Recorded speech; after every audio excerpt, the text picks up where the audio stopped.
Ladies, if you're over 70 and still doing these 7 things at your doctor's office, you could be risking your health, slowing down your care, or worse, not getting taken seriously. I'm a retired physician, and I've seen these mistakes time and time again. But I'll tell you this, the women who stopped doing them, they got better care, faster diagnoses, and more respect. So please, watch until the end, because number 6 is the one nearly every older woman overlooks. And before we dive in, hit that like button, subscribe, and tell me in the comments, when was your last doctor's visit, and what surprised you about it? 1. Stop downplaying your pain. Let me tell you something I saw far too often as a doctor. An older woman comes into my clinic with a pleasant smile and says, "Oh, I've just been a bit tired lately, nothing serious." But after a bit of gentle digging, I discover she's been waking up in the middle of the night with chest pressure or limping from hip pain. So bad, she can barely sleep. Why didn't she say that up front? Because we've trained older women to believe they shouldn't complain, that their symptoms are just aging. That pain is normal, and they should grin and bear it. But here's the brutal truth. Pain is a signal. And ignoring it doesn't make you stronger. It makes you invisible.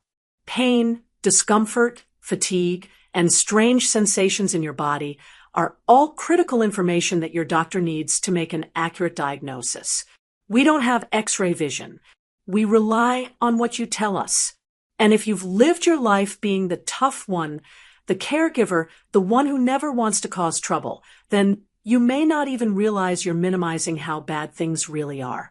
But here's what happens when you do. Your doctor may not order tests. You may leave with no real answers. Conditions like heart disease, osteoporosis, or autoimmune disorders might go undiagnosed. The women who speak up honestly, even if it feels uncomfortable, they get better care. So if something hurts, if something feels off, say it. Say it clearly.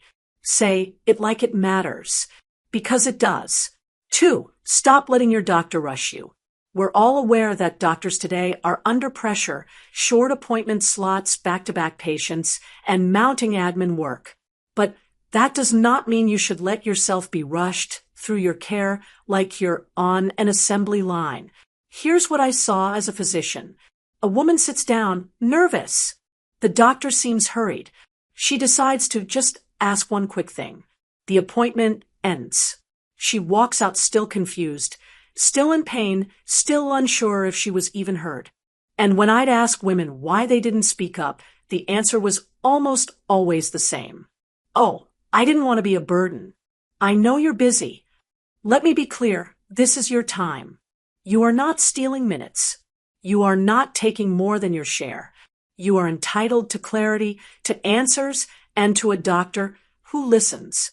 A rushed doctor might make assumptions. They might miss red flags. You need to slow them down, respectfully, of course, but firmly. Here's how. Come with a written list of questions, ranked in order of importance. Bring a notepad, or ask if you can record the conversation on your phone. Say things like, "Before we move on, I need to understand this more clearly. Can you repeat that in simpler terms for me? I want to make sure I'm not missing anything before we finish." The squeaky wheel doesn't just get the grease. It gets the right diagnosis, the right treatment, and the right respect. 3. Stop bringing up the least important issue first. This one is a silent appointment killer. You walk into the exam room. Your doctor asks, "What brings you in today?" And you, trying to be polite or maybe just nervous, say, "Well, my knee's been a little sore," when in reality, you've also been feeling pressure in your chest, or you're losing weight without trying, or your memory's been slipping in a way that scares you. But by the time your doctor finishes examining your knee, checks your range of motion, maybe even orders an X-ray, you've run out of time. You say, "Oh, and one more thing," right as they put their hand on the doorknob. Let me be blunt. The first thing you mention sets the tone and the priority for the entire visit. Doctors are trained to focus on your initial concern. That's how most appointments are structured. If you don't lead with the most pressing issue, You may not get another chance. I recommend this simple strategy. Write down everything you want to discuss ahead of time. Label the items as urgent, important, and if there's time. When your doctor walks in, say, I have 3 things I'd like to talk about today. The most important is this. You're not being demanding, you're being efficient. And more importantly, you're taking control of your health in a system that often rushes women, especially older women, into silence. 4. Stop withholding personal or embarrassing info. This is one of the biggest mistakes I saw older women make, and one of the most dangerous. There's this sense that certain topics just aren't proper to bring up. Trouble going to the bathroom, vaginal dryness or discomfort, changes in libido, memory lapses, mood swings, bowel habits, and then there's the ever-dreaded, well, I didn't want to bother you with that. Let me say this as clearly as possible. We need to know. You're not going to shock your doctor. We've heard it all, from people far younger, older, and more nervous than you. What you think is too personal could be a key symptom of something bigger. For example, changes in your bowel movements can indicate colorectal cancer, dehydration, or even a side effect of medication. Memory lapses might signal early Alzheimer's or simply a vitamin deficiency. Pain during intimacy can be a sign of vaginal atrophy, infections, or hormonal imbalance, and it's treatable. Holding back only delays your care and gives conditions a chance to worsen. If it helps, write it down. Hand your doctor a note if speaking feels hard. You could say, I'm a bit embarrassed to bring this up, but it's been bothering me. A good doctor will listen with compassion. A great one will thank you for your honesty. Don't protect your pride at the cost of your health. Say what needs to be said. 5. Stop assuming all tests are necessary. There's this dangerous myth that more tests mean better care. That if your doctor sends you for 10 scans, 5 blood panels, and a few pokes and prods, they must be thorough and doing everything right. But here's the brutal truth. More isn't always better. Especially after 70, certain screenings and tests may offer little to no benefit, but come with real risks: anxiety, false positives, radiation exposure, unnecessary follow-ups, or even invasive procedures that could do more harm than good. Let me give you an example. A woman in her mid-70s once told me her doctor recommended a routine screening for a very slow-growing cancer. But what he didn't explain was that she had no family history. The cancer in question rarely grows fast in older adults. And the test itself came with a high risk of false positives, which often leads to biopsies, surgeries, and stress. She asked me whether it was truly necessary. And I said this: if you were my mother, I would probably skip it. That's not being reckless, that's being strategic. So the next time a test is recommended, don't be afraid to ask, what's the purpose of this test? What would happen if we didn't do it? Will the result change my treatment?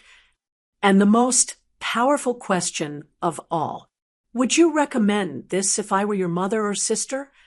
Good doctors will appreciate your thoughtfulness. Great doctors will respect your desire to avoid unnecessary stress. Because in healthcare, more isn't always better. Smarter is. 6. Stop bringing a companion who talks over you. This one's tough because I know it comes from a good place. As we get older, it's natural to lean on family, adult children, or spouses to help us navigate complex medical systems. There's nothing wrong with having support at your appointment. In fact, I encourage it. But here's the problem.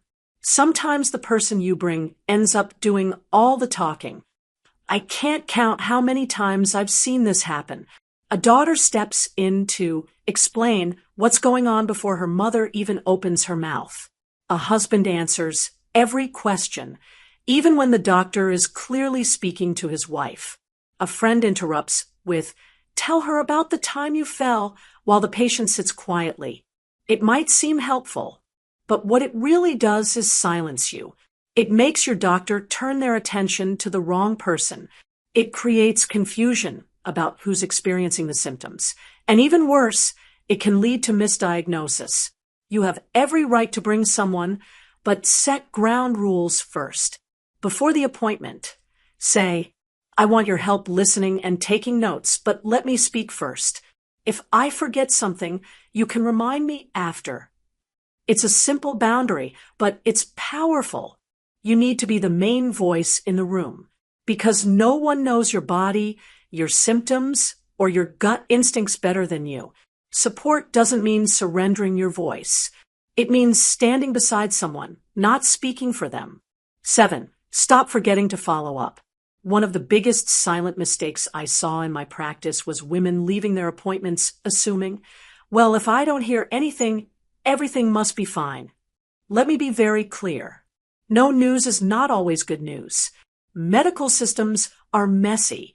Lab results get delayed. Referrals don't go through. Notes fall through the cracks. Staff turnover happens. And sometimes doctors forget. Not maliciously, but because they're human and overworked. If you had blood work done, an X-ray, or a specialist referral, and you haven't heard back, follow up. Don't wait for the phone to ring. I recommend keeping a small notebook or phone note with this simple system: date of test or referral, expected result or next step, who was responsible, doctor, nurse, etc. Follow-up reminder date. Set an alarm if needed. If you don't hear anything within the time frame given, call the office and say, "Hi, I had test on date and haven't heard back. Can someone check on the results or update me?" It's not nagging. It's being proactive. This one small habit can save you weeks, sometimes months, of unnecessary waiting, anxiety, or even complications. You're not just a patient. You're the manager of your own care. Stay on top of it. Ask questions. Make sure nothing falls through the cracks.